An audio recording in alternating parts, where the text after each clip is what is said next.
सकते हैं कि कोई नया टॉपिक होगा जिसका आप एक लंबे अरसे से इंतजार कर रहे थे, और आज का टॉपिक है एक्टिव एंड पैसिव वॉइस। ये टॉपिक नॉलेज से तो भरा हुआ ही है, लेकिन सेंटेंसेस को बदल देने का स्टाइल आपको सिखाने वाला है कि सेंटेंस कई तरीके से कैसे बनाते हैं। द आर्ट ऑफ ट्रांसफॉर्मेशन आपको सिखाएगा। और हाँ, एक्टिव एंड पैसिव वॉइस को क्यों यूज करते हैं, इसकी जरूरत क्यों पड़ती है पैसिव वॉइस की। एक्टिव वॉइस में तो सेंटेंसेस बनाते ही रहते हैं, लेकिन इसकी जरूरत क्यों पड़ी, चलते हैं सीखते हैं। Why do we use passive voice when an object dominates a subject. जब एक ऑब्जेक्ट सब्जेक्ट के ऊपर डोमिनेट करता है तब हमें जरूरत पड़ती है पैसिव वॉइस की। और दूसरी बात, जब a subject is not known, कभी कभी हमारे सेंटेंस में सब्जेक्ट मालूम ही नहीं होता है, तब बनाते हैं अपने सेंटेंसेस को पैसिव वॉइस में। जैसे क्रिकेट खेला जा रहा है, इंग्लिश पढ़ाई जा रही है। कौन इंग्लिश पढ़ा रहा पता नहीं, लेकिन इंग्लिश पढ़ाई जा रही है। मेरा पेन चुरा लिया गया, I have no pen now, अभी मेरे पास कोई पेन नहीं, मेरा पेन चुरा लिया गया। किसने चुराया? सवाल ये उठता है कि who is the doer of action, who is the thief. वो चोर कौन है, वो डूअर ऑफ एक्शन कौन है, ये हमें नहीं मालूम, लेकिन मेरा पेन चुरा लिया गया। So your sentence is in passive voice. और हाँ, सबसे बड़ी बात, हमें पैसिव वॉइस की जरूरत पड़ती है ट्रांसफॉर्मेशन की वजह से। इस टॉपिक को, इन तीनों वजहों को आप डिटेल में पढ़ने जा रहे हैं। अब dear students, before going on the topic, you will have to keep in mind the three things: subject, verb and object. मैंने यहां पर चार चीजें आपको दिखाई हैं कि subject, helping verb, main verb और ऑब्जेक्ट। इन पर थोड़ा सा डिस्कस करते हैं। Subject is the doer of action. Suppose I am teaching English, मैं इंग्लिश पढ़ा रहा हूं। कौन? Who is the doer of action? I. Then I is your subject. You are playing cricket, तुम क्रिकेट खेल रहे हो। कौन क्रिकेट खेल रहा है? डूअर ऑफ एक्शन कौन है, कौन काम को कर रहा है? You. It means you are a subject. Subject आपका वो होगा जो डूअर ऑफ एक्शन होगा, जो काम को करेगा। Number 2, helping verb is given there, but helping verb is not so much important because in some of the sentences, as in present indefinite and in past indefinite or simple present or past simple past, we do not have helping verbs in affirmative sentences. लेकिन main verb होना बहुत जरूरी है। Main verb क्या होती है? Main verb is your work और action, आपका काम होती है। जैसे teaching, learning, going, playing, singing, dancing, ये सारी वर्ब्स होती है जो कोई वर्क या एक्शन होती हैं। वहीं पर अब बात करते हैं मोस्ट इंपॉर्टेंट थिंग जो पैसिव वॉइस के लिए होती है, वो होती है आपका ऑब्जेक्ट। ऑब्जेक्ट के बिना आपके असर्टिव पैसिव वॉइस नहीं बन सकते, चाहे वो असर्टिव हो चाहे इंट्रोगेटिव हो। लेकिन ऑब्जेक्ट होता क्या है?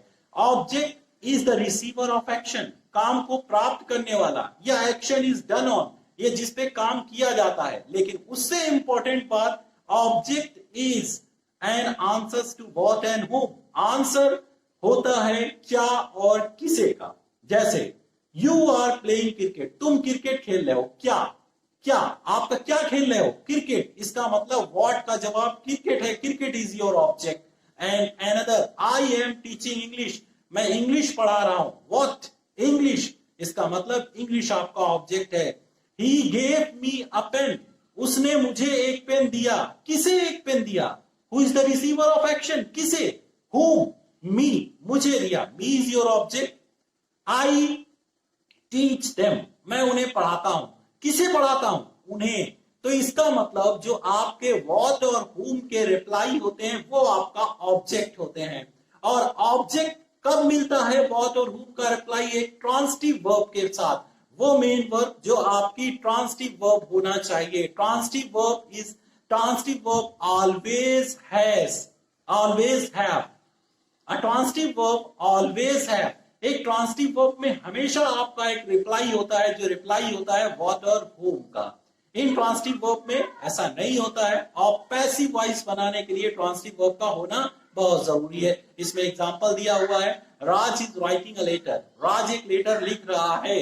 अब हमने उसे बनाया, Raj is your subject, is your helping verb, writing is your main verb and a letter is your object. इसमें क्या करना है कि आपको ऑब्जेक्ट को पहले लेना है, जैसा कि एरो बना करके दिखाया गया है। तो आप ऑब्जेक्ट को बिगनिंग में ले लेंगे तो आपका हो जाएगा अ लेटर। और आपका जिस टेंस में, जैसे ये टेंस है इज राइटिंग, प्रेजेंट कॉन्टिन्यूअस या प्रेजेंट प्रोग्रेसिव टेंस, इसमें जो रूल अप्लाई किया जाता है वो होता है is being, are being, am being. तो हमने यहाँ पर रूल को लगा दिया है is being written by, and you'll have to always use third form of main verb in passive voice। Passive voice में हमेशा थर्ड फॉर्म का ही यूज करना है और किसी भी फॉर्म का यूज नहीं होगा, इसीलिए आपका बनेगा a letter is written by Raj। Okay, चलते हैं नेक्स्ट स्लाइड की तरफ। On next slide there is one more example for you। The example is that he is singing a song। वो एक गाना गा रहा है। अब इसको पैसिव वॉइस में बनाना है, तो अब आपको क्या करना है, सेंटेंस में आपको सॉन्ग को बिगनिंग में लेना पड़ेगा। क्या गा रहा है, अ सॉन्ग। व्हाट और हुम के रिप्लाई को उठाकर इन द बिगनिंग रख देंगे तो a song is being sung by him. आपका ये बनेगा is being sung. It's rule of passive voice. Present continuous या प्रेजेंट प्रोग्रेसिव टेंस में is, are, am, is being, am being और आर बीइंग के साथ थर्ड फॉर्म ऑफ वर्ब को apply होता है, वो हम यहाँ पर अप्लाई कर देना है। अब फिर इसके बाद क्या करना है, आपको ये सीखना है कि what are the personal pronouns and how do they change, कैसे बदलते हैं वो। There are 3 kinds of personal pronoun, first person, second person and third person. First person I भी, second person you, third person he, she, it और they, जैसा कि table में दिखाया गया है।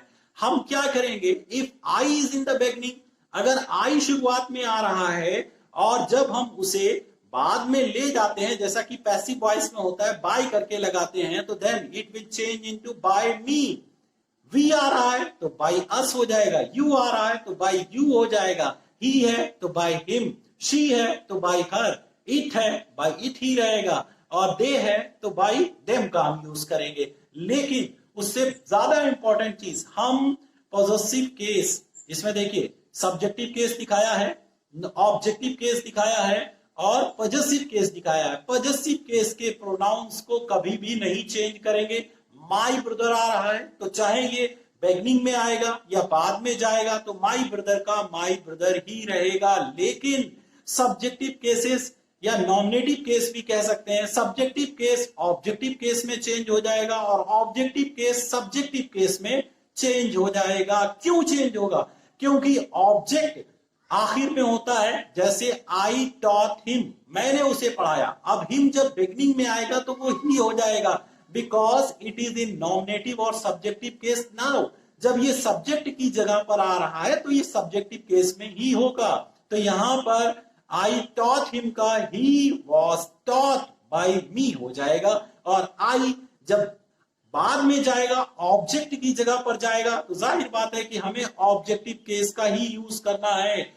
स्टार्टिंग में सब्जेक्टिव केस का यूज होता है, मेन वर्ब के बाद ऑब्जेक्टिव केस का यूज होता है, तो सारे सब्जेक्टिव केस ऑब्जेक्टिव केसेस में बदल जाएंगे। You must have knowledge of tenses. Without knowledge of tenses, we cannot change our sentences to passive voice.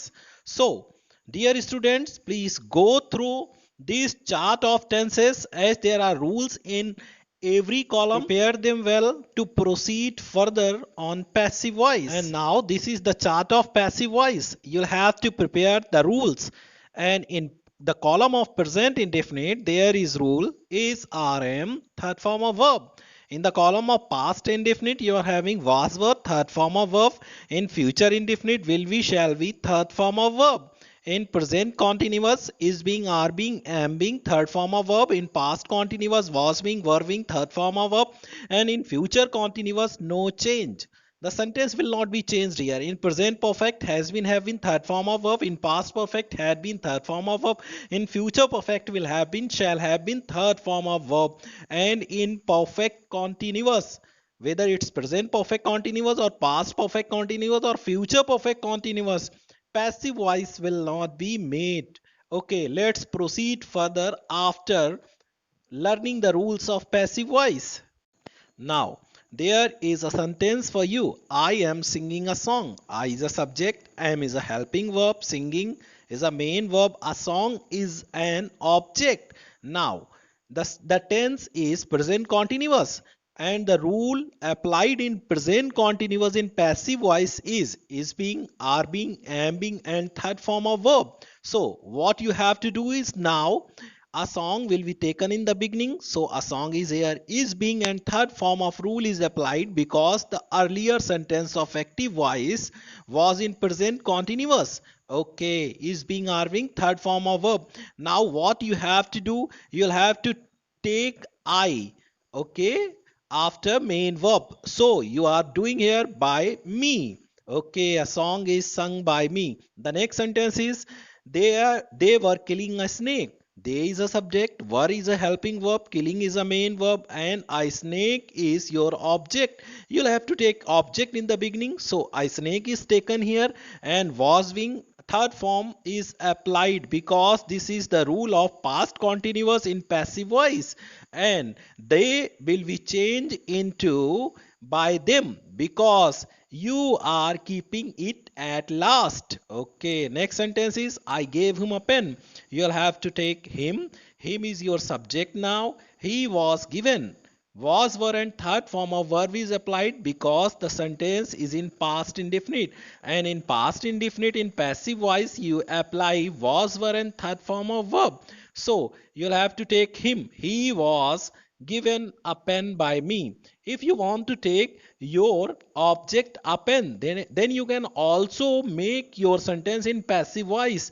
Him is a living object, a pen is a non-living object. You must take him, but you can also take a pen. A pen was given to him. If you have left him, then you have to put here to by me. This was your sentence is in passive voice. Okay, we will go for the next sentences now.